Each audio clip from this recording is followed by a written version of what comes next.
water profiles and the way we were able to tailor them, you get these amazing clear beers, still unfiltered, unpasteurized. And this one actually last year won us a gold medal out of Canada.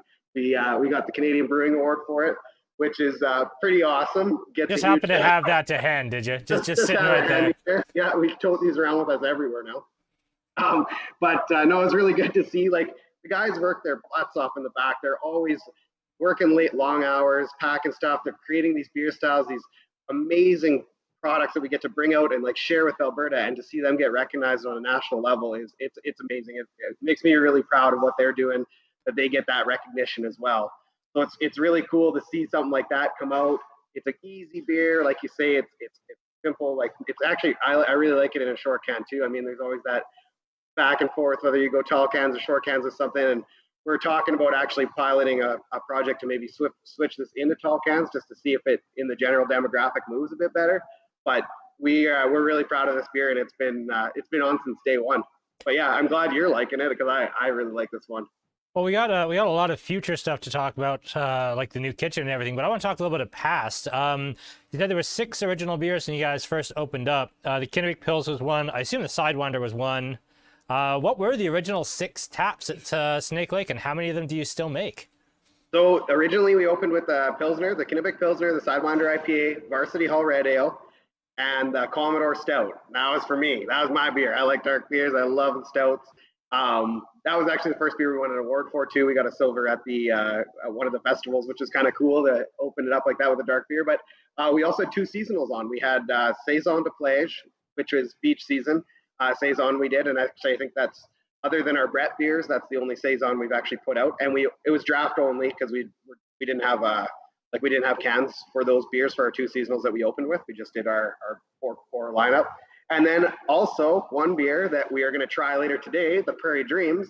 This is the first time it's ever been in cans. So that was one we opened up with 2 draft only, one of our 6 original taps. And now we brought it back 3 years later and actually put it in cans. The artwork on it is cool. It's sweet to have it out, and it's a really nice, like, New England Pale Ale. Easy. Happy to have it back in the lineup, that's for sure. Yeah. So Craig and Chris are already jumping in, like, crackers for days, nice and crisp. This is a great Pils, and I'm sad I've kind of overlooked it. I think probably because it was in 6 packs, but you know what? I like this style. So you said this is a German style Pils, so it's not the New Zealand hops that we get out of, say, Part-Time Model. It's not that big, dense, chewy Czech style. It's light and it's fresh and it's crisp. Is there a particular German Pils that's really the inspiration for this, or just you were going to style, not looking to clone a particular beer? Well, so that's all in Taco, like Octavio. That was from his background, from where he went with that beer. But it's a very Saz heavy beer, obviously, the hop profile. But I don't know if he pulled it from an inspiration of something that he had in mind. But like I say, he's a style-specific guy, so he was pulling something that was on point. We could enter it in judging. We could have it out and about and get something we're proud of. It's easy, especially for a local demographic that's new to craft beer, but still something that's very craft. It's got a craft base. Like our base malts in this come from our BSG, so all Alberta base malts go into this. And yeah, I like to put something out like this. Like I said, like when we did it with those water profiles at the time, we were one of, I think, 2 breweries that could even make this beer, and that's just because of that water, the RO, that we were able to strip it and rebuild it back up and give it that, like, personal touch to the area of where it basically stems from. I got a question coming in about the malt bill for the Pils, and I'll add on a second question with that. A, what is the malt bill that's coming into behind this? I would assume mostly Pilsner malt. But B, some of the brewers that we've talked to are like, you know what, we love getting Alberta malt, but when it comes to Pils, we got to get the European stuff. How do you find working with Alberta Pilsner malt versus European? What sets it apart and makes it, this has to be an Alberta Pilsner? So the base malt for this entire beer is Alberta, like our BSG Pils. Like, we use Pils instead of 2-row. Actually, we use that for pretty much all of our beers. Like, actually, I think every one of our beers is our base malt is a Pilsner malt. And the kind of the side step with that is you get a lot of DMS coming out of that when you're doing doing the mashing. You can have that carryover of DMS, and it's kind of prone. So we do a 90-minute boil on all of our stuff to make sure that DMS is gone, to make sure that's not a part, it's not a flavor that's carrying through you're going to get stuck with. Because this is such a singular flavor profile that all of those things kind of pop out immediately. You can detect any off flavors, off colors. It's immediately noticeable in such a simple beer like the singular flavor profile of it. But yes, it's an Alberta Pilsner malt. We have used some other like malts that come from like Germany and Belgium and stuff, but it's not something that it's not in this beer, but it's stuff we throw in, and I mean they're good to work with. I mean the distributors are good and stuff, but it's mostly like we try to do as much as we can from for RMBSG Origin malting. We actually get a lot of our specialty malts from. Those guys are great to work with, and their beer is good too. And Red Shed's right next door to us, which we've worked with them a bit, bought some of their stuff, but for a price point for what we're trying to do, they're on the high end of it, and I'd like to be able to use a bit more of their stuff just because they are our neighbor, and I like what they're doing. They're great guys. We just haven't had a chance to work it into the recipe to keep our costs where we want it right now. Did I sidestep there? Did I? No, I think you got it all. No, I think that's fair. So speaking of Snake Lake lagers in tall cans, I think we got something new to talk about. Perhaps a new lager that might be coming out that's just sitting slightly off camera. Yeah, you betcha. It's called the Lady May Lager, and we released it just like a handful of days ago, just before the May long weekend. The Lady May part of it is not because of the May long weekend. It's Lady May Tattoos. It's a tattoo shop here in Sylvan Lake, and we did a collaboration with them. And his name's Aaron Grand, the tattoo artist. So I'll show you the can here. I don't know if you can see this very clearly or not, but that's a pretty good angle on it. Yeah, we can see from there. We did all the artwork on here, and these are tattoos that one of our guys here actually has like half of these on his body, which is really cool. Just cool, simple tattoos. Like he's got a lot of depth, color, and they pop out. And it was cool to do a collaboration with him. All of our cans, we use a brand. Our brand manager kind of takes it back to an artist, and they work together back and forth to find stuff that all fits together. So like all of our stuff kind of has a like similar flow. So like our core lineup all looks the same on a shelf. Our seasonals, you can tell which series they're from because they follow a certain style of graphics, I guess, or a style of artwork. But these ones we kind of jumped out with our collaborations. We do a little bit of different stuff. This was cool to do with him because I mean he's the artist. He got to put these out and to do that and watch it come into life. And now he's getting this cool marketing of his artwork from small town Sylvan Lake across Alberta for all of the stores that we've got this beer in. And it's kind of a cool little perk for him too to get that out and get his name known in a few different places. So if people are coming here for a holiday, they're coming here to grab beer, they're coming, who knows, to Sylvan Lake to go swimming, paddleboarding, whatever you want to do, recreation on your holiday or weekend. There is a tattoo shop here that's doing some pretty cool stuff. So if it's something you're interested in. Not on the water slides anymore. No, not on the water slides. That's a shame. Just on the Sidewinder can. But yeah, so it's a cool beer that'll be out, and we're actually bringing it down to you guys next week. So it'll be available. Check that out at Andrew Hilton for sure if you guys are around the area. Let's jump into our second beer, the Not a Hazy Pale Ale here. So this looks like it's going to be kind of the seasonal of the summer for you this year, or is this going to be a regular mainstay? What are we feeling on the Not a Hazy? So this one is just about to trickle out, actually. So this we had all from the fall through last winter. So we are kind of known, I don't know, you've tried a few of our beers, we're kind of known to be a hazy brewery. We make a lot of New England style beers. You don't say. So we figured we may as well create a beer that's not hazy and show people we can make a pale ale that's actually clear, it's bright, it's beautiful, it's got that West Coast characteristic. So this is a West Coast pale ale. It's got a little bit of the lighter finish with the blast of hops. You get the hop flavor, but not the bitterness. We still balance it out really nicely. The guys are killing it with these styles, and it's nice to have a crisp clear beer that's 4.8%. It's easy, it's light, and through the winter, I mean, it's not a patio beer, but it could be. So it's something you can still sit down, drink on draft through the winter when we were allowed to sit in restaurants. And we carried it through the winter, and now we're going to cycle it out for something. We'll do something different through the summer here. But we originally, did you try the Brighter Horizons? Did we do that one last time? We did do the Brighter Horizons, yeah. This was the next spin off of that. So the Brighter Horizons went through the summer. We faded that one out, brought in Not a Hazy Pale Ale. And I somehow missed it. I only started bringing this in like recently. I didn't have this basically all winter. I just straight missed it, and I don't know how. I am going to have to talk to our sales guy.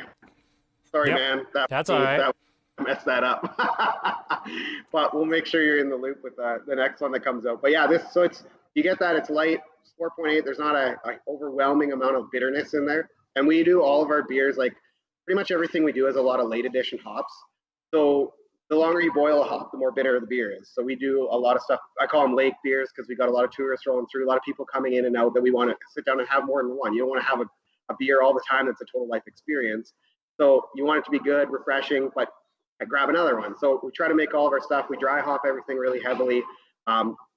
This one's obviously not, but this is, it's just still approachable, and that balance with the way they tailor the hops and balance it out with the attenuation of the yeast where we cut it off for that finishing gravity is what creates these really cool West Coast style beers that are still really drinkable. It's not like you're going to blow your taste buds out of your mouth.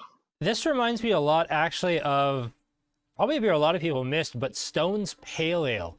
Everybody's familiar with like Arrogant Bastard and Ruination and Stone IPA, but they actually made like an American style pale in 6-packs for years and years and years. And I always thought it was the most underrated thing in Stone's catalog, and I haven't had it in forever, but this reminds me a great deal of that beer, and I really like it for that. It's very Stone in its inspiration to me.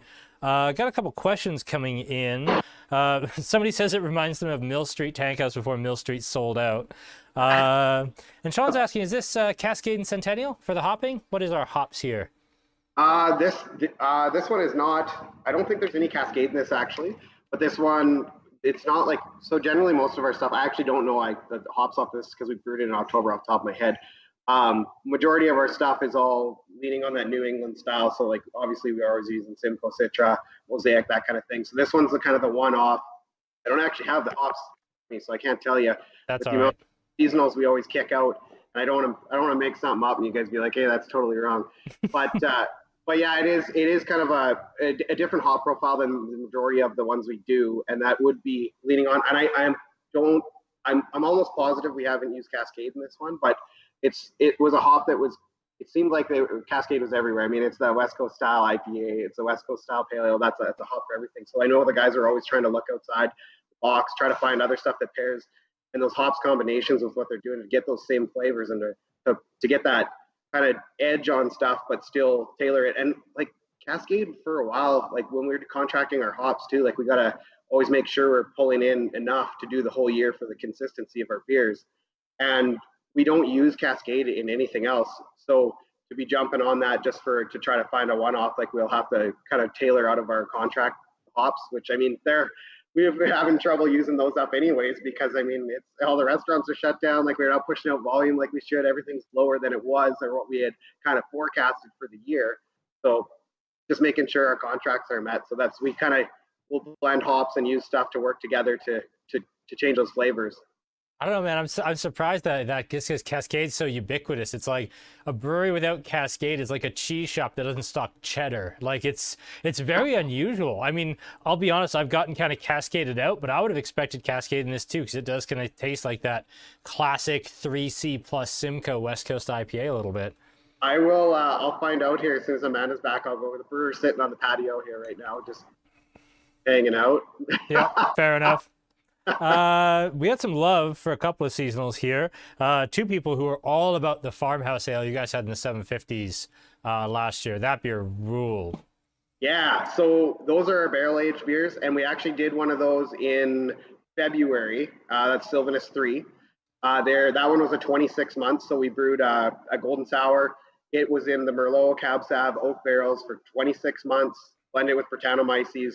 The complexity of that beer is amazing, and it's smooth. Like the flavors are rounded, the depth of it's incredible, and that is something we try to release probably every 6 months. We try to do another one, and are actually kind of forecast, I guess. I haven't really told anybody this, but our Women's Day brew for next year will be along those lines, like a Brett beer they just brewed. So it'll be.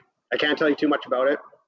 But it's something they just brewed ahead of time, because our Ladies' Day brew we always do for like the Women's Day. But yep. It's some like a regular beer, like we're doing it like whatever, like a 21-day ferment kind of thing. So this is something we're doing a year ahead now, and seeing what comes out of that, and be able to release it in those 750s and add that little bit of extra personality to it. Okay, that sounds amazing, but if we don't get Mrs. Dingwalls again, like maybe not today, maybe not tomorrow, but at the latest next week, I'm going to be very upset. I think that's my favorite Snake Lake beer I've ever had. I love the Mrs. Dingwalls, and you know I've loved like the Brighter Horizons. I've liked a lot of things you've made, but that Mrs. Dingwalls was just dialed in for me perfectly. I loved that beer. And it was the amount of fruit that went into that. There was like the peaches, the blackberries, the raspberries, the key lime, and then 3 kinds of grape must, all put into a goza. That was like, you get the salt finish, you get that real nice sangria flavor. And for me, the key lime really pushed out, and that's what I got It from it. really did, yeah. And it was cool. It was refreshing, but it was 7%, which is like a little out of the norm for a goza. I But have no issue with that. no, and it didn't taste like it. It had excellent flavors and all real fruit too. Like everything we do is all real fruit, purees. We don't use any extracts, so the flavors you're tasting is all actual fruit, which is super expensive. Fruit is not cheap to brew with, as anyone Nope. knows about it. But yeah, doing that, like, you really got to kind of plan ahead and forecast those. So um, yeah, that beer, I'm sure it'll come back. It was a hit. My wife absolutely loves it, and she's big into sours, fruited sours, and stuff like that. Like that cherry sour we did back in December, that was one of her absolute favorites. See, and But I'm actually not like I'm not a fruited sour person. Like I'm all about dry hop sours usually, and then the Mrs. Ingles, it's like this is all I want to drink till we run out of it. Like that's just it. well, that's good. I'm glad, man. I like it too. I'm not a big sour beer drinker, but these ones come out pretty mild. They're very easy.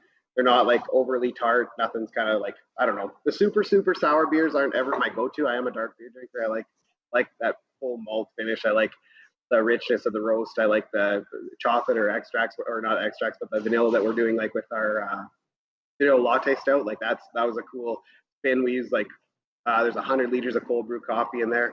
But the sours have really kind of turned around for me, and I've started to really appreciate what goes into them. And the 2-day kettle sour, like to brew it, let it sit in the kettle overnight, sour it with the lactobacillus, boil it off, bring it back. Like there's a lot of art that goes into those beers, and it's cool to watch them and what they evolve into once you start adding the fruit in there and how they work with the sour, like the tartness of the flavors from that lactobacillus. So Beautiful. I appreciate them. Yeah. All right, let's move on to number 3. This is actually the only beer on the table I haven't had is the Prairie Dreams. All right. Did we come up with the SRM value on the can? Is that's related to color? Do you put the SRM on the can? Oh, you Yeah. do as well. Do you want to touch briefly on SRM? It's an indication of color, obviously, but do you want to talk a little bit about it? Absolutely. So we do include that on all of our cans, just so you kind of know what you're getting into. So those specs on the back of the cans, a lot of people don't know that those aren't, obviously, they're not just numbers, they're there. So if you're in a liquor store and you're standing there wondering what this beer tastes like, what it looks like without even opening the can, that's what those are there for. So the SRM is your color. The lower the number, the lighter the beer. The higher the number, like a stout will be like a 60, dark, 40, like, that's a dark beer. This one's 4, it's light, like you've got this really nice, right? I don't know if you guys can see it there. No, it looks fine, and actually, that's surprisingly good camera. So yeah, that's a color that we include on there just so you can know how light of a beer it is in color. But the other ones, like on the numbers side of it, to touch on that, like if you're looking at a can, obviously everybody knows the IBUs. That's an easy one. Bitterness, international bitterness units. But once you go to your specific gravity and your finishing gravity, those are so important to understand the balance of the flavor that you're going to get out of that can.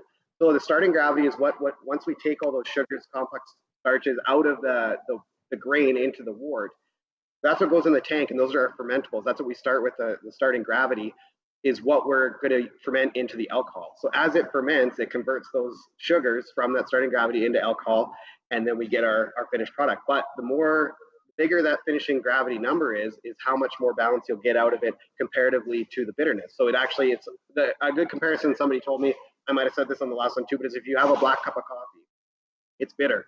Put a spoonful of sugar in that same cup of coffee, it's the same bitterness, but you don't taste it because it's balanced now with that sugar. So by leaving a little bit of that higher finishing gravity, it rounds out those hops.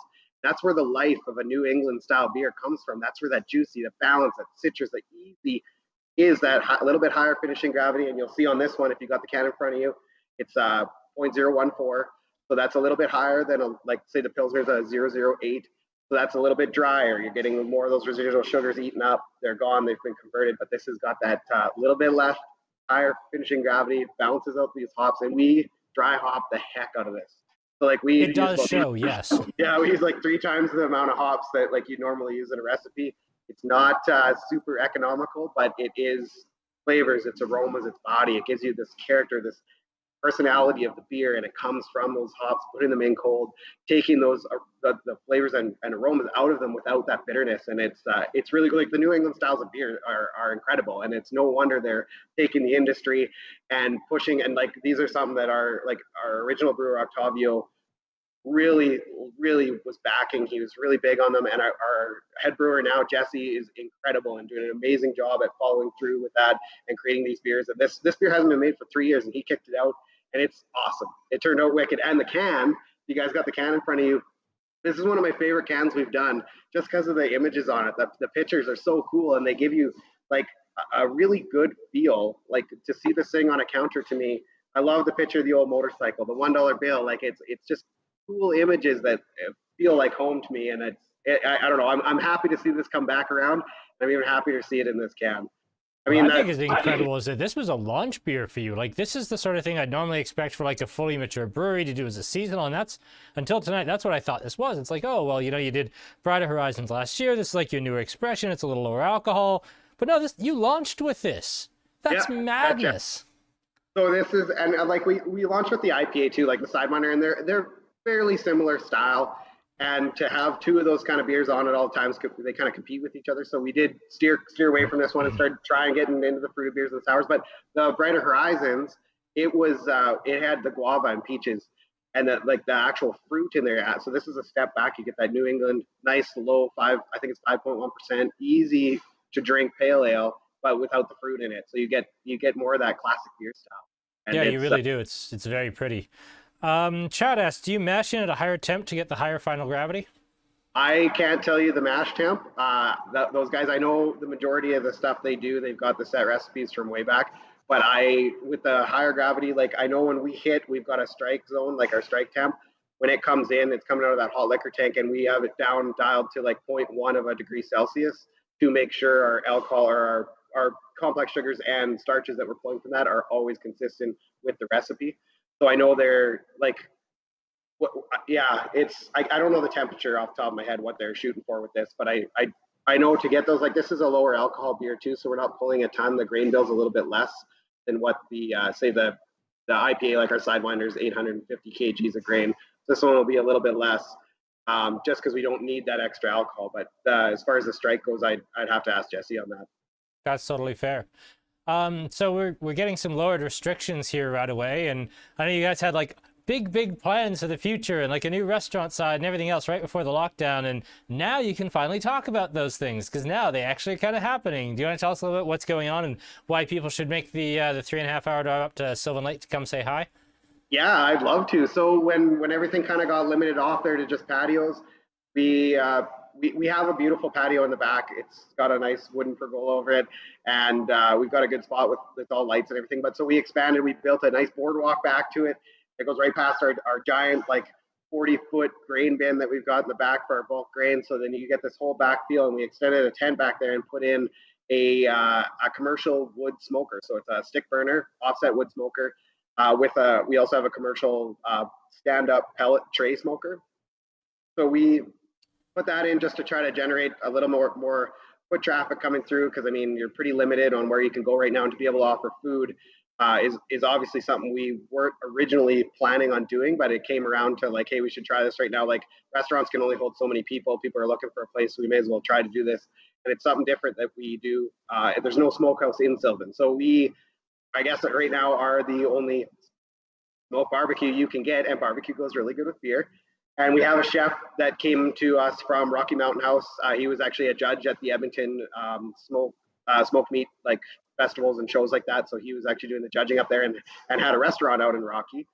And he said, hey, like, what do you think about me moving my equipment in and doing smoked meats for you guys? And with craft beer and smoked meats should be a hit. And yeah, we had it running for, I think, about a week or two before we got shut down, and it was awesome. The smoked brisket, the smoked pulled pork, the pig wings, everything we were doing, like it's pretty awesome to walk out of here and take dinner home to the family, because it's better than what I would make. So I'm coming, and I'm bringing my sweatpants, so I don't have to worry about a belt. No, it was really cool, and see that fire back up and just see where that goes, because we didn't even get a chance to like really push it out. We kind of got our feet wet, figured it out, the logistics of how to operate with it. But that's coming all back around, and it's going to be awesome. So if you like smoked barbecue and you like craft beer and you want to sit in the sunshine, come out to Sylvan. Come check it out. I think Aaron's all about that. On the roof. Yeah, it's going to be fun. All right, let's talk a little bit about upcoming attractions here. Wow, we have burned through 3 beers in 30 minutes. So, Amanda was all worried that you'd like be too wordy and it would take too long and, we'd be dying. But no, we're actually way ahead. So let's talk a little bit about what we got coming up Friday night. This Friday, we are dipping our toe into Spain again because we have a brand new Spanish winery, Vinicola Success. They have a white, a rosé, and a red, and these are light, fresh, super fruity, like everyday patio wines. I've had the rosé and the red so far. I've not yet had the white. The rosé is really cool. It's got this like cheesy background depth to it where it's not just like everyday drinking rosé. You can treat it like that, but there's actually a little bit more subtlety to it. And the red, we're gonna have to open the red a little bit early because it's got a little bit of like earthy stank to it, which I really like. It starts off as just crushable everyday juice, and then it just adds another layer. And Devin loved the white. I haven't had it yet. To finish that off, just because, it may be spring/summer, but we're still getting quite a bit of rain and cool weather. And sometimes you just want to, drink something a little bit heavier. This is very much a wine that Devin and I should not like. It's a barrel-aged 2015 Cabernet from the hottest part of Spain. That doesn't sound like something I'd like, and it's not something that Devin would normally like. We respected this so much, and we enjoyed this so much, that even though it's very much not the type of wine we're selling right now, A, we had to bring it in, and B, we had to taste it. Because damn, this rules. It's going to sit on top of the rest of the tasting like a hat. It doesn't fit everything else at all. But the winemaking is just so damn good, we had to talk about it because this is just fantastic. So that is the wine tasting for Friday. Tickets are $85 because that's like a $30 bottle of wine. So that is that. Beer tasting next week.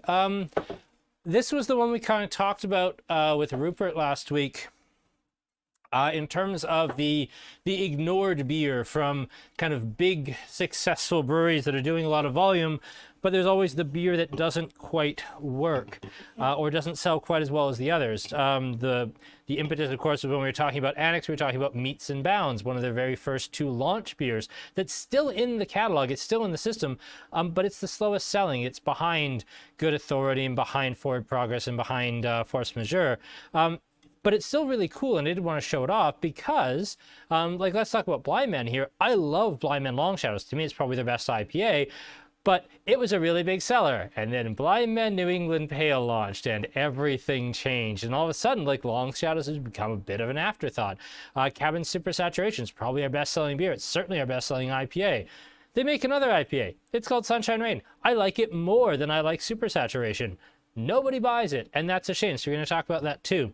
The last beer, this was supposed to be 88's Hologram, because that was for a very long time the core beer for the 88 portfolio that sold the slowest, but it sold so slowly that it actually isn't in the core range anymore. It's been replaced by Hammer Pants. They are going to do another brew of that sometime in the next few weeks, but for tonight at least, or next week at least, we're going to talk about the Tiffany Rosé Saison, because again, awesome beer, sells a little slower than the rest of the 88 catalog. So that's going to be our forgotten beers sort of feature for next Wednesday.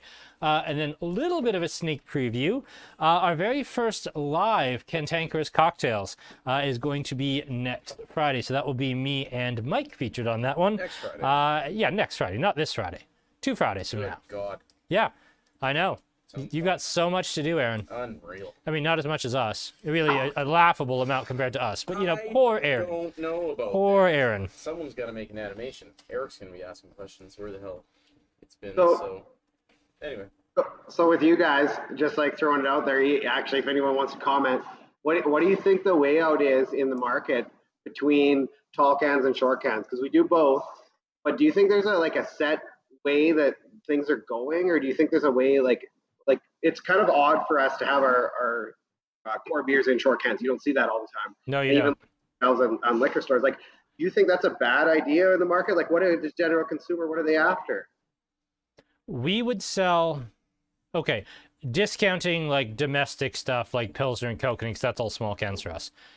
Taking that out, I'd always say 85 to 90%, if not a little bit more, is tall cans. And the other thing for us is we do the mixed 4-packs, which is, we sell like 300 or 400 mixed 4-packs a month. We sell like 10 a day. And it's always the tall cans. So if you bring out, hey, it's Snake Lake's new seasonal, and we put it in the mix 4, we'll probably sell a flat, just 1 can at a time in that mixed 4-pack in a week. Hey, it's our new seasonal, but it's in small cans. I can put this on the mix 4, but they get 4 cans of beer regardless of what it is. If you've got, it's $20 no matter what, and you can get a small can or a tall can, you're going to take the tall can. Right. So for us, it's really, really biased. Do I even want to know, Aaron? I have no idea what just happened on the tech side, but something happened. But no, for us, it's so biased towards tall cans. Okay. Well, and that's what we see with a lot of craft beer shops, the boutique shops. Absolutely, people are after that because they want to grab that one and try it. But it's just as the market goes and as things evolve in the craft beer industry in Alberta, it's kind of interesting to hear other people's thoughts on it because we are kind of different in that sense, doing our cores and the short cans. And it's been working. Like IPA does really well for us. Our Sidewinder is our best seller. The next beer we're going to try here. But it is, you do notice that when you go in and look at liquor stores and go into places and see it, and it's like, hey, we're like the only short cans. Like, is that a good thing? It kind of have a unique little niche that makes you a little bit different, but I don't know if that's a good thing or a bad thing, or if there's a potential there. I would almost guarantee we would sell more Sidewinder in tall cans. All right, that's good to know. Probably 50% more. So if we, like I was saying earlier, we're piloting that project to move the Pilsner into tall cans, that's probably a good idea. Yeah. Yep, I'd be on board with that. But again, let's talk about IPAs in tall cans coming soon from Snake Lake here, because he's got a new one coming, and that's the other thing coming down along with the Lady May. So yeah, you got something brand new for us. So this one will be coming with me next week. This is the Patio Life New England Double IPA. So this I'm so stoked for that. Absolutely super balanced, awesome chill beer. It was a collaboration with Craft Beer Commonwealth, actually, from in Red Deer. And it's honestly, it drinks so easy for being an 8% beer. It's unbelievable. Like it is dangerous, just like everyone says, they're dangerous beers, but it is. It's got that New England characteristic in the sense, hazy, it's juicy, it's so balanced, it's so delicious, it's incredible. But it is 8%, so you got to watch out. And it is in a tall can, which is not something we normally do. Anytime we usually kick out a double IPA, we try to put it in a short can just to preserve human health. But hey, we're stepping out of the norm now. We're doing it in the talls, and I think it's a cool idea. They blew out of here. We had so many people coming in and see that and grab it and try it, and just the reception of it from our customers, and never mind liquor stores and stuff. It's pretty it's pretty outrageous. It's cool that people are still interested in grabbing that 8% beer. It hasn't all gone to we make a low-cal that's 3.9%, and that goes over really well too. But it's so cool to see there is a demographic that's still after those big, bold, those double IPAs. And I don't know if you remember or if you ever tried, once upon a time we did a triple IPA. Did you ever try that one? What was it called? It was just called the triple IPA. We did it with it was a collaboration with Sawback Brewing and Patty's Barbecue. It was after we all won new brewery of the year at the Alberta Beer Awards. So I'm not sure that I did. No. Well, the three of us tied in points and won new brewery of the year. The three of us, so we all got together and did a collaboration of this triple IPA. But it was 10.2% and a New England, and it was in a small can, thank goodness. But it was delicious. And those guys came, so the boys from Sawback showed up to pick up their chunk of the beer from the collaboration because we brewed it here. So they came to pick it up, and it's I don't know, 9 a.m. They're like, well, we better try it. We should have one. We're all standing around the RIP your entire day then, yeah. Well, yeah, and we crack this beer, and it's a short can, so it goes down really fast, right? And you're drinking this, it's oh, it's really good, that's awesome. So then I wander my way back into the tap room, and Amanda's like, you're not working today. Nope. Go home, get out of here. So it was really cool to do that with them and to make those beers that taste incredible but are still a higher alcohol. It's impressive what the guys do, how they balance them out, and how that beer is cool, and it's sweet to see it evolve into stuff like that tastes good, but it's still got this huge backing behind it of the actual alcohol that is in there, and it's not obviously all focused on that alcohol point. But with the double IPA, you got to hit the criteria. So it's it's coming down. You'll like it. I assure you, when I bring it down next week, you'll like it. I ordered a little extra on that with the idea that it would be featured on one of our beer tastings. Not next week, obviously, because that's locked in, but either the week after or the week after that. We'll have that on. Don't you worry. By the way, you may want to jump on the comments after we finish up here. There's been a lively debate on the tall versus short can question in the comments as well. Awesome. Awesome. Come on, I want to get stuff started. Let's find out. I want to hear what people want. Well, I can read it off to you if you want, but Sure. I do have a specific question. Justin asks, is there going to be a new flavor of Miss Mermaid this year? So, okay, we talked about that. We were actually talking about doing a quarterly launch of that because we did Miss Mermaid and then we did the Mango Miss Mermaid. And we're like, hey, so what if we did Lime Miss Mermaid and then did Peach Miss Mermaid and kind of alternated it through. And that was something we kind of started in the fall and talked about making that happen. And then January rolled around. So January, everyone's had their new year. They've had the Christmas holidays. Everyone's working out. They're on their New Year's resolutions. No one's drinking. So we made that Drink Easy Low Cal, which is 110 calories per can, 7 carbs, 3.9%. It's like a workout beer. And we made it as a joke. It was like... That is not a thing. I'm sorry. Even if I have one, I do not want to work out. Me neither. But so we made this beer as like kind of a joke for a New Year's resolution beer. Like, oh, this will still go over well in January. And it did. It blew out. We had so many people asking for it that now we've actually added it as a core beer. So the Drink Easy is one of our core beers we make. It actually fits a keto diet of all things, which we didn't see that coming, but it's great. And so we used monk fruit in it. And I didn't even know what monk fruit was when we started making this beer. I had to Google it. I'm still not 100% clear what a monk fruit is. It's a nut. And it's got like 100 times the sweetness of sugar without the calories. So you can use this monk fruit to sweeten as a sweetening agent without adding calories or leaving those residual sugars. So it's still like a really low finishing gravity beer. I think it's 0.003 for finishing gravity, which is just about as dry as you can get. And but it's still got this refreshing blast of flavor. It's not watery, and so anyways, I'm tailoring off. But so no, I told you tangents were good. Tangents are very good. I don't know if we're going to be doing that, like the fruited series. That was actually one of the ideas I had to do a fruited series of the Miss Mermaid and keep it going because that was our light beer and to spruce it up, do some cool stuff with it. But I think we're going to push forward with this Drink Easy because it's getting some good traction in the market. It's a little bit lower alcohol. Way lower in calories. It's just a whole different side of style of beer that we've done rather than just doing a 4.5% New England session ale like the Miss Mermaid.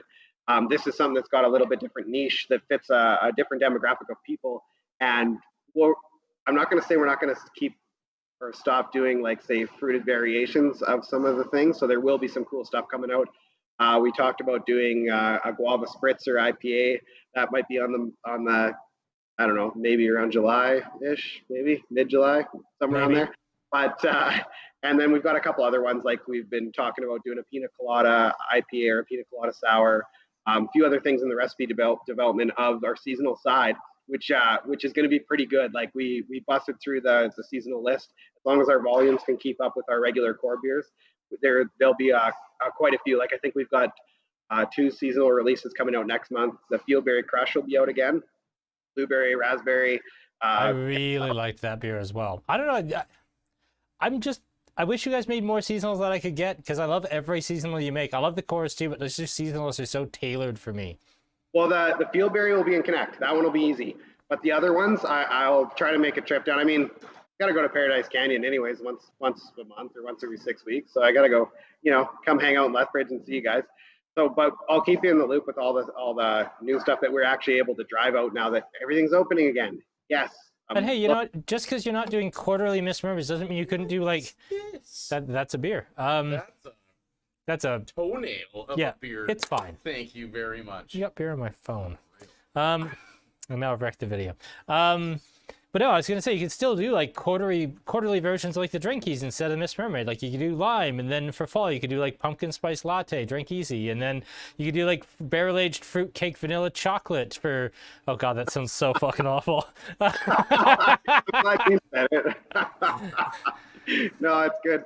It'll like we're gonna do the seasonals are so cool with what Jesse's coming up with what we're gonna be putting out, like the combinations and stuff. Like he's got a really good imagination crossed with a really good palette of things that can work together. And I think you're gonna be excited about some of the stuff we'll be kicking out in the next couple months, especially through summer. Like we got our Sylvan Lake Summer Double IPA will be out like right in time for August.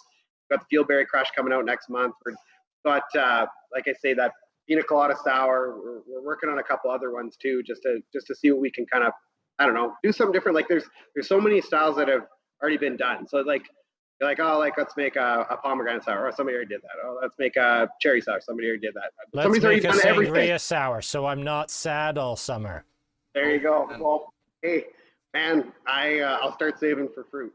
And that's just it. It was like when I was talking to the guys at Annex with their terrestrial magnetism. It's like, that's the beer we could make every week if we really hated being in business.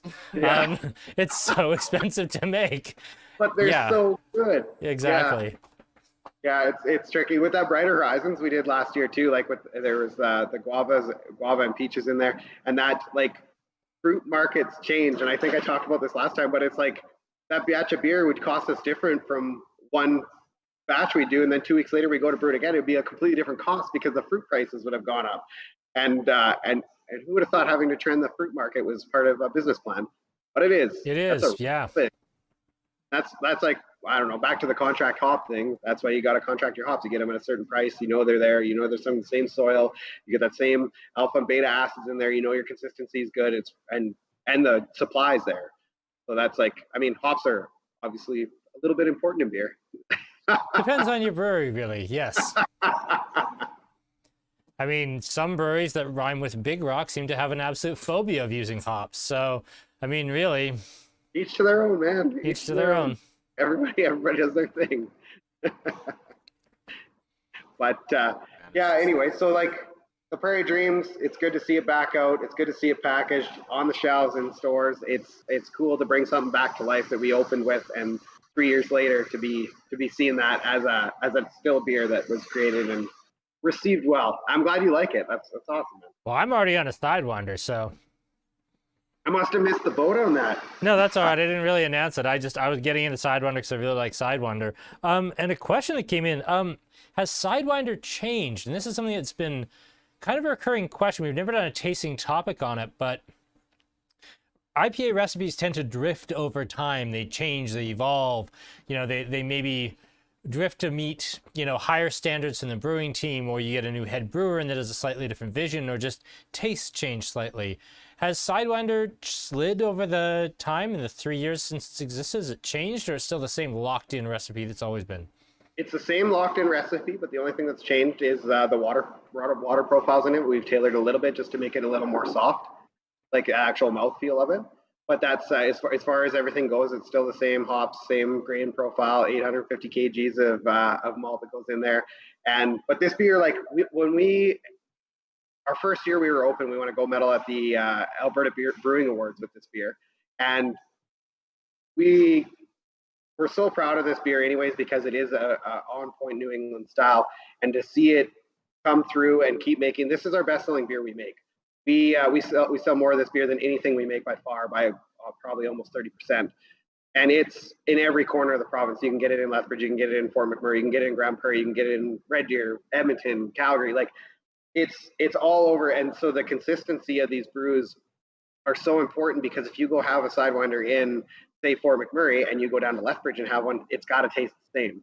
And the quality control that the guys are putting in on this, and like how they actually monitor stuff, they pull slides off of the fermenters, and they run the yeast counts under a microscope to count that the yeast is healthy, that there's enough per grid. Like it's that you're getting that consistency of the beers, the specific gravities measured and charted to the point where you know exactly that beer is going to taste what it should, and the alcohol level is the same, the SRM is good, like your finishing gravities where it should be. Everything about it is very, like, when you're producing, like, we're a 35 hect brew house, so a lot of our stuff comes out in volume, and we're trying to push to all the corners, and we want to be a consistent brewery. So the recipe itself has not changed. I mean, it changes if it sits. If you take an IPA can and it sits for 4 months, yeah, it's going to be a completely different beer. That's a New England IPA thing. It settles.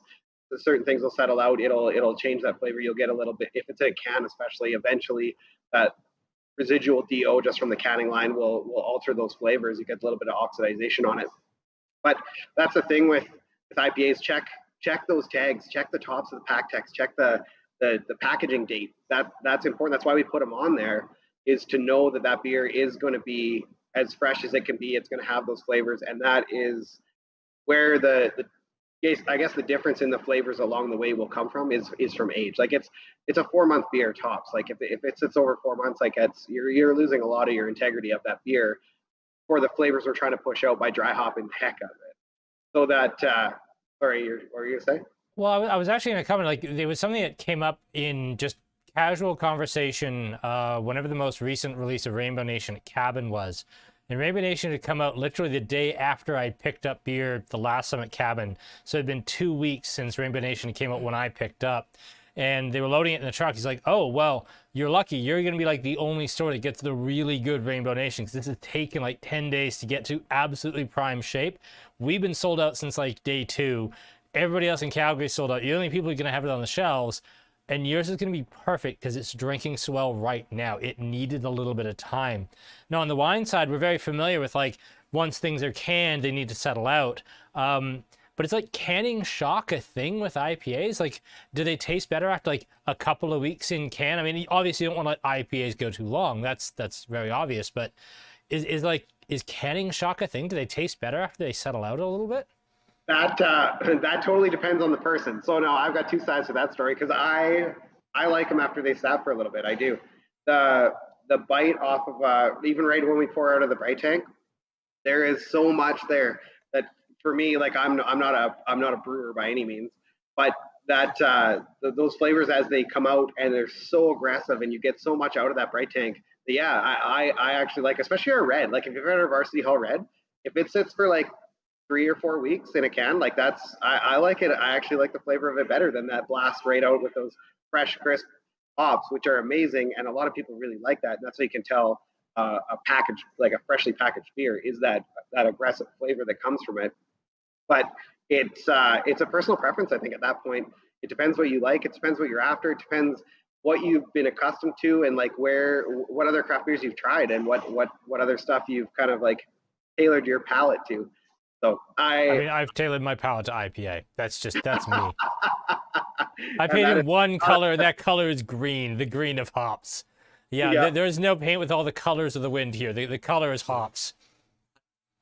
That is fantastic. Well, good. Then I've got some stuff you're going to like for the year for sure. But this, like Sidewinder, like I say, this is our flagship. This is a beer we always have. It's named after the Sidewinder water slide. Anybody that doesn't know, too, by the way, Snake Lake was the original name of Sylvan Lake, so that's where the name comes from. That's why we call the brewery Snake Lake, and they changed it in 1903. There was actually branding. yeah, make it a little bit more of a better place to come visit.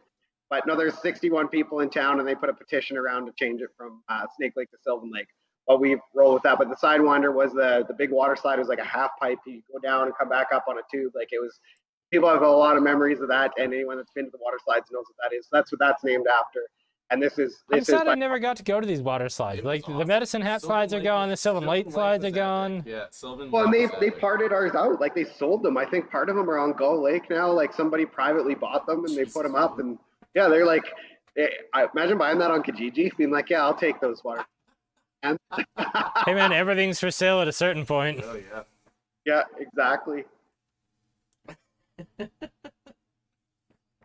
No, that's wild. No, I like the Sidewinder. The comment actually that we had was that until recently they'd found the Sidewinder too harsh, and I think it's interesting that you said that they adjusted the water profile to make the beer seem softer and maybe a bit juicier, and that might be my experience with it too. I was surprised how juicy this was. I tended to remember it having a little bit more bite to it, and I like that about the Sidewinder. But yeah, I quite like how soft this is. It's a little different.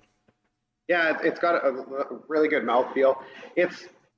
I've never been a big IPA drinker. I like them. I appreciate them. I know what goes into them, but I've never been. But to go sit down at a bar and have a New England IPA or have a Sidewinder, it's easy. If you're not an IPA drinker, you can drink this beer. It's still really easy on the palate. It's really low. It's still a 6.5% IPA. Like it's low alcohol as far as an IPA category goes.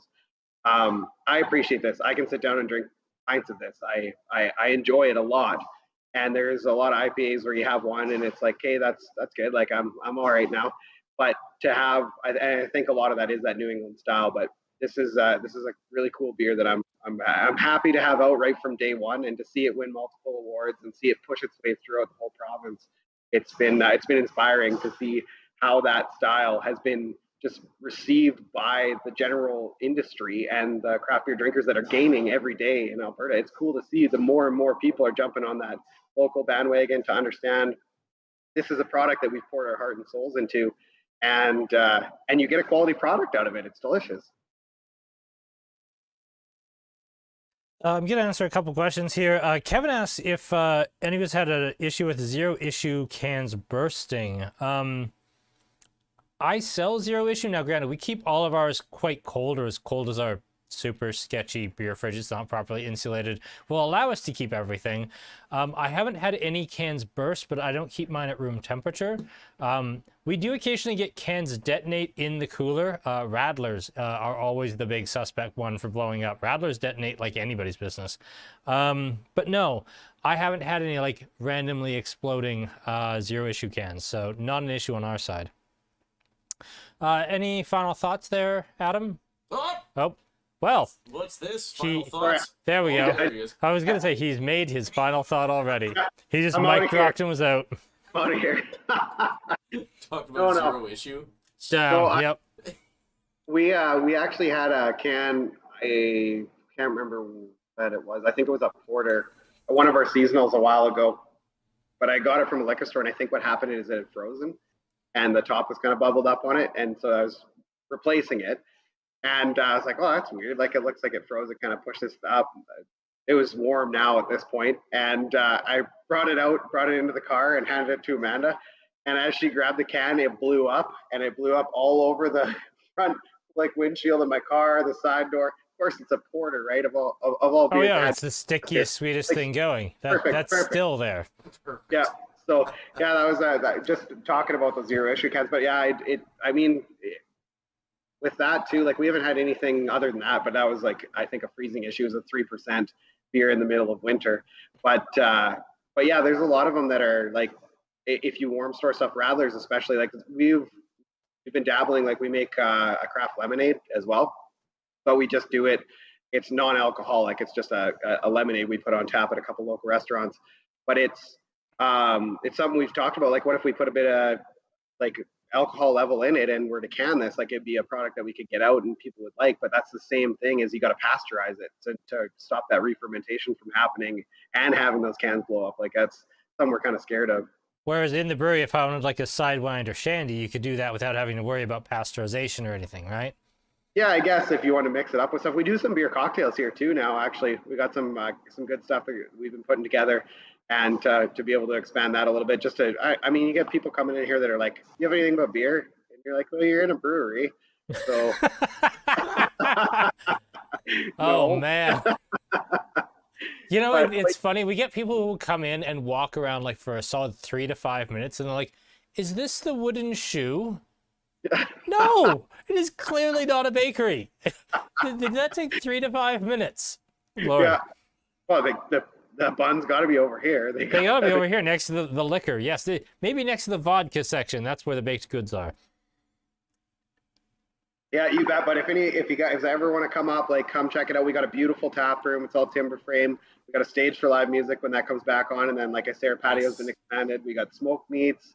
Always new beers. We got everything that we have out usually in our cooler if it's not sold out, and then as well we've always got 12 taps of all of our stuff that we've been kind of building on and making. And for a while there, Jesse was actually doing small batches, so every Sunday we'd release a small batch beer that he'd done, just like a 50-liter keg of it, and those are pretty cool. We had quite a few of those go through, and lots of cool stuff, like just recipe development. Try it out, see what you like, see what you think if we should make this.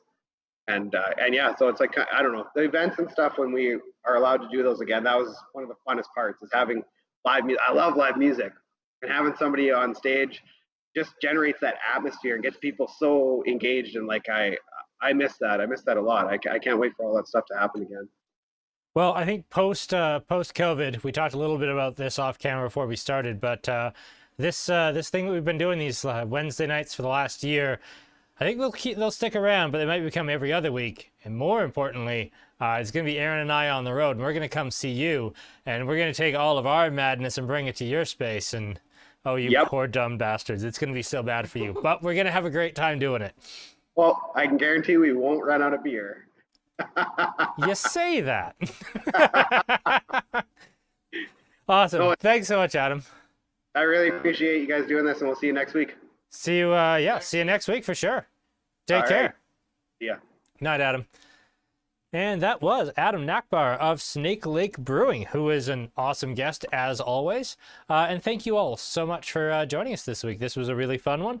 And I was being very serious. We are going to start taking this on the road as COVID restrictions lift, and we start getting to go to hang out at Snake Lake and 88 and Cabin and Annex. And no, I have not forgotten my promise that I made very early on that we are going to be doing a massive party bus up to see all of our friends on a day when, you know, we are post-COVID restrictions. We will be going up and we will be visiting Establishment, Annex, and Cabin and 88 and all of the folks we know up in Calgary. And maybe beyond. We might just take that party bus and have Blind Men host the trip up and Snake Lake host the trip back. Like, it's going to be a good time. That's still very much in development and still very much something I want to do. But all of that is for the future. For tonight, though, I've been Kyle. That's been Aaron, who we can all blame for the technical issues in the first 5 minutes of the broadcast. And thank you all so much for joining us. Have a wonderful rest of your Wednesday night.